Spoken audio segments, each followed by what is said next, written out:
السلام علیکم ورحمۃ اللہ وبرکاتہ۔ عزیزان محترم، آپ دیکھ رہے ہیں صدائے حق اسلامی چینل۔ آپ سب دوستوں کو صمیم قلب سے خوش آمدید کہتا ہوں۔ اللہ تبارک و تعالیٰ کی بارگاہ میں امید کرتا ہوں میرے بھائی، میری بہنیں، میری بیٹیاں، میرے بیٹے، میرے بزرگ آپ سب خیر و عافیت سے ہوں گے۔ اللہ پاک آپ کو اپنی حفظ و امان میں رکھے، اور بندہ ناچیز پر بھی اللہ رب العزت کا خاص فضل و کرم ہے۔ تو آج کا ہمارا موضوع بہت ہی روحانی ہے، ایمانی ہے، بہت ہی فائدہ دینے والا ہے۔ تو موضوع ہے کہ بسم اللہ الرحمن الرحیم کے حیرت انگیز راز۔ پہلی روایت بیان کرتا ہوں جامع الاحکام سے۔ حضور تاجدار مدینہ صلی اللہ تعالیٰ علیہ وآلہ وسلم نے ارشاد فرمایا کہ اپنا ہر جائز کام اللہ تبارک و تعالیٰ کے نام ہی سے شروع کیا کرو۔ پھر آگے فرماتے ہیں کہ دروازہ بند کرو تو بسم اللہ پڑھو، اپنا چراغ بجھاؤ تو بسم اللہ پڑھو، اپنے برتنوں کو ڈھانپو تو بسم اللہ پڑھو، اپنی مشق کا منہ بند کرو تو بسم اللہ الرحمن الرحیم پڑھو۔ یعنی حضور یہ نصیحت فرما رہے ہیں کہ تمہارا ہر جائز کام، تمہارا ہر نیک کام، خواہ دین کا ہے یا دنیا کا ہے، اس کو بسم اللہ الرحمن الرحیم سے شروع کیا جائے۔ اب جو دوسری روایت میں بیان کر رہا ہوں، یہ آپ میں سے اکثر لوگوں نے نہیں سنی ہوگی۔ تفسیر روح البیان سے بیان کر رہا ہوں، کیونکہ ہم نے یہ سن رکھا ہے حدیث کی روشنی میں کہ اللہ تبارک و تعالیٰ کے 99 نام ہیں، اور یہ ٹھیک ہے۔ لیکن جو روایت میں بیان کر رہا ہوں، اس میں اور عجیب بات ہے کہ 3000 اللہ تبارک و تعالیٰ کے ناموں کا ذکر ہے۔ فرماتے ہیں کہ 1000 نام تو صرف فرشتوں کو یاد ہیں اور کوئی نہیں جانتا، اور 1000 نام اللہ پاک نے انبیاء کرام کو سکھائے ہیں، انبیاء کرام کے علاوہ ان کو کوئی نہیں جانتا، اور 300 نام اللہ تبارک و تعالی نے تورات شریف میں نازل فرمائے، اور ان 300 ناموں کا اللہ پاک نے اپنے علم میں رکھا۔ پھر فرمایا کہ 3 نام ایسے ہیں اللہ کے جس میں اللہ پاک نے اپنے 3000 ناموں کا علم رکھ دیا ہے۔ پہلا نام ہے اللہ، دوسرا رحمان اور تیسرا رحیم۔ تو گویا جو بندہ بسم اللہ الرحمن الرحیم پڑھتا ہے تو بسم اللہ شریف میں اللہ بھی آ جاتا ہے، رحمان بھی آ جاتا ہے، رحیم بھی آ جاتا ہے۔ تو گویا آپ فرما رہے ہیں کہ جس بندے نے ایک مرتبہ بسم اللہ الرحمن الرحیم پڑھا تو گویا اس نے اللہ رب العزت کو 3000 ناموں سے یاد کیا۔ سبحان اللہ، 3000 ناموں سے۔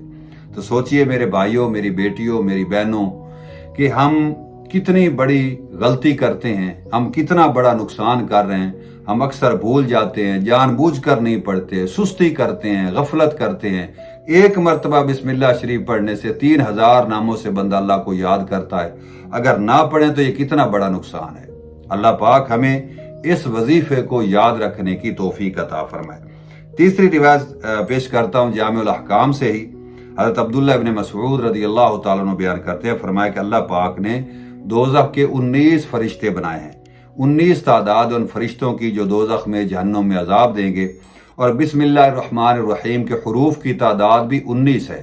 آپ نے فرمایا کہ جو شخص بسم اللہ الرحمن الرحیم کو اپنی زندگی میں پڑھتا رہے گا، اللہ تبارک و تعالیٰ اس کی برکت سے ان 19 فرشتوں کے عذاب سے اس بندے کو بچا لے گا۔ سبحان اللہ۔ سنتے آئیے اب چوتھی روایت جو ہے یہ تفسیر کبیر میں آئی ہے، اس سے میں بیان کر رہا ہوں۔ کیسر روم کے سر میں درد رہتا تھا، اس نے بڑے علاج کروائے لیکن اس کو سکون نہیں ہو رہا تھا۔ ایک دن اس نے خط حضرت فاروق اعظم کی طرف لکھا۔ حضرت فاروق اعظم کا دور خلافت چل رہا تھا۔ اس نے کہا کہ مجھے کوئی دوائی آرام نہیں دے رہی، کوئی میرے لیے دوائی تجویز فرما دے۔ تو آپ نے اس کی طرف ایک ٹوپی بھیج دی، فرمایا کہ اس کو اپنے سر پہ رکھ لینا، اس کی برکت سے انشاءاللہ تمہارے سر کا درد ختم ہو جائے گا۔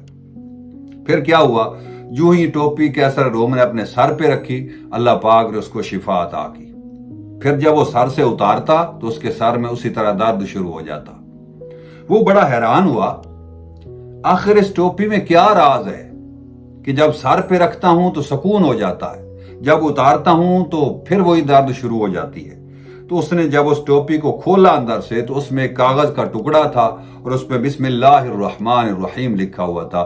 وہ سمجھ گیا کہ اس کاغذ کے ٹکڑے پر جو لکھے ہوئے حروف ہیں، ان کی برکت سے اللہ پاک مجھے شفا دے رہا ہے، اس کی وجہ سے میرے سر کا درد ختم ہو رہا ہے۔ تو میرے بھائی، ان تمام روایات کو اگر ہم ان پر نظر کریں تو بات یہی ہماری سمجھ میں آتی کہ بسم اللہ الرحمن الرحیم ایک ایسا عمل ہے، بسم اللہ الرحمن الرحیم ایک ایسا وظیفہ ہے جس میں ہماری دنیا کی کامیابی بھی ہے اور ہماری آخرت کی کامیابی بھی ہے۔ تو دوستو آخر میں یہی گزارش کرتا ہوں، اگر آپ کو آج کی ویڈیو آئی ہے پسند تو اس کو آپ نے لائک بھی کرنا ہے، اس ویڈیو کو آپ نے شیئر بھی کرنا ہے، اور مہربانی فرماتے ہوئے صدائے حق چینل کو آپ نے سبسکرائب بھی کر لینا ہے، کیونکہ انشاءاللہ آئندہ ہم اسی طرح مفید ویڈیوز آپ کے لیے اپلوڈ کرتے رہیں گے، اور انشاءاللہ ان کو نوٹیفیکیشن آپ کو ملتا رہے گا۔ تب تک کے لیے دعا کرتا ہوں کہ اللہ پاک آپ سب کو اپنی حفظ و امان میں رکھے۔ جزاکم اللہ خیرہ۔ آخر دعوانا ان الحمدللہ رب العالمین۔